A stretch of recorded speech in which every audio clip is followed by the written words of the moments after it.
Welcome to Diverse Orange, our conversations about diversity here in Central Florida. My guest today is Nanette Naylor. Welcome, Nanette. Thank you, Terry. Glad to be here. How are you? How are you doing today? I'm doing well. How about yourself? Good. Well, Nanette, you are actually now working in the Office of Arts and Cultural Affairs, new, like what, 3 days in this office or something like that. Yes, sir. Um, but let's find out a little bit about you. Where were you born? Where did you grow up? Uh, I was actually born in Queens, New York, and I grew up in Brooklyn. Okay. And what was growing up like there? Well, I had six other siblings, and it was very interesting. um, we shared a lot of things, a lot of hand-me-downs because, it was seven children and my mom and my dad, and we didn't have a lot. But we had each other, which was fantastic. Um, we grew up in a decent neighborhood in Brooklyn, and Would you say that other families were like similar to yours in your neighborhood? yes, actually, we lived in an apartment building, and our neighbors downstairs had a lot of children too, and they weren't that well off either. Um, and we all became fast friends, and we got along. Um, the neighborhood was a family neighborhood. It wasn't in the suburbs, but it wasn't. It was in the city. I guess you could call it that. It was called Bedford Stuyvesant, and the school was down the street and around the corner. There was a corner store. Um, the only park was the concrete park, which was down the street and around the corner where the school was.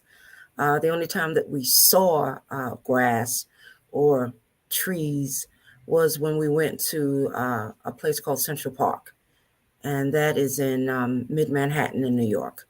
And we didn't go there often because there were so many of us. But my dad, he did his best. When you went to school there, was the school very diverse? Were there people of different cultures, different um, social classes, different races? No, and no. It was mainly, there were mainly people of color. I remember my first grade teacher was Asian, and it was the first time that I had ever seen anyone like her. And I remember staring at her so much because she was different. She was different than I was.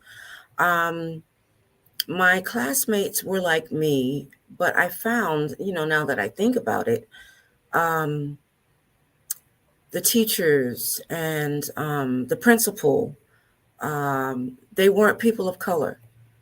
Um, yeah, I remember having a teacher's aide because there were so many of us in the class, and she was of color. But yeah, so that's why I found it so interesting. I've seen, I had seen people other than me on TV, but never had the experience in person. So that was pretty interesting. So, do you recall as you became an adult or as moved out of the area, your exposure to a larger, more diverse community? Absolutely, absolutely. Um, and that really happened when I got older and we started traveling. My dad used to work for Pan Am. I don't know if you remember that, Pan American Airlines.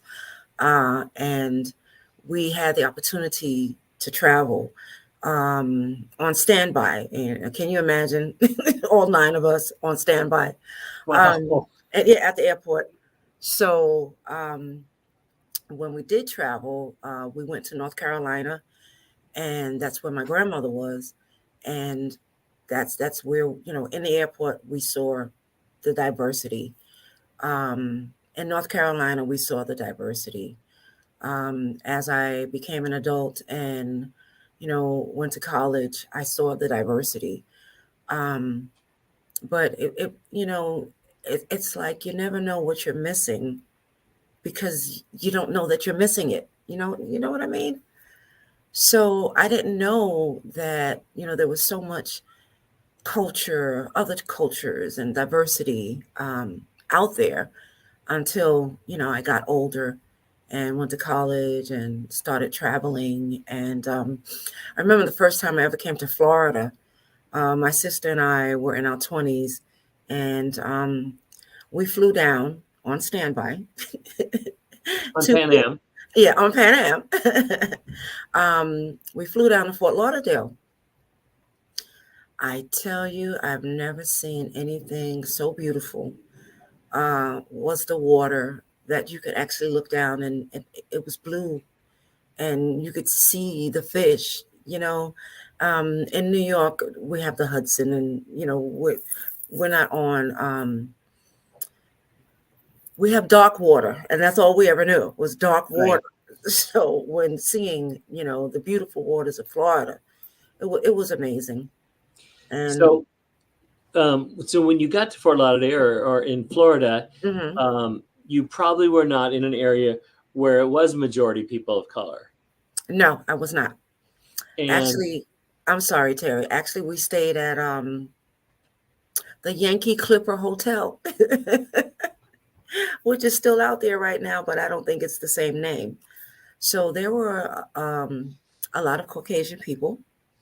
There were a few people like me. We saw people of color. Most of the people of color were the people cleaning our rooms and serving us food and things of that nature. But it seemed like people of color were not in charge, back at that time. what were your thoughts about that? I don't, I just thought that, I thought, is this the way this is supposed to be? I thought, shouldn't or aren't there, because I did know, I know that there are people of color who own businesses and who were in the public eye, and politicians, and few and far between. Um, but I just thought, this is interesting. I wondered um, how long it had been that way, and how long it would take for, a change to occur, whereas the tables were turned or things were more even. That's what I thought. Okay. And then eventually you moved to Florida? Yes.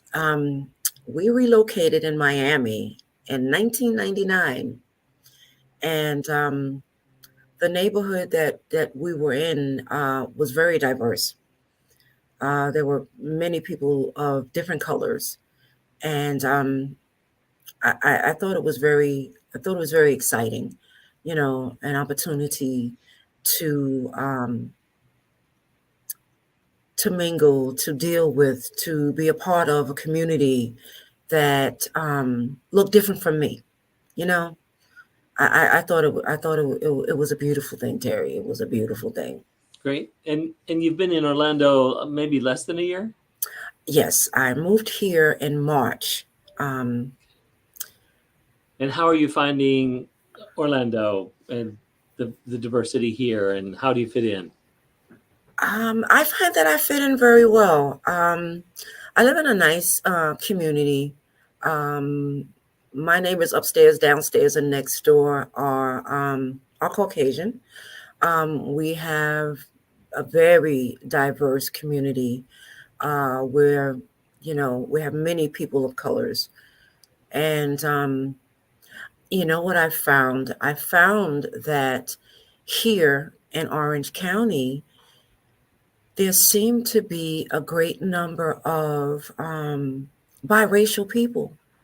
I saw many couples of Caucasians and African Americans, and their beautiful offspring. So it's I think that here is more diverse and more acceptance of diversity than Miami. I really want to say that. Well, we appreciate you being here. We appreciate you adding your color to our office here. Thank you, And Terry. we also want to thank you folks for watching this edition of Diverse Orange and our conversation with Nanette Naylor. Thanks. Thank you. All right, bye. Bye.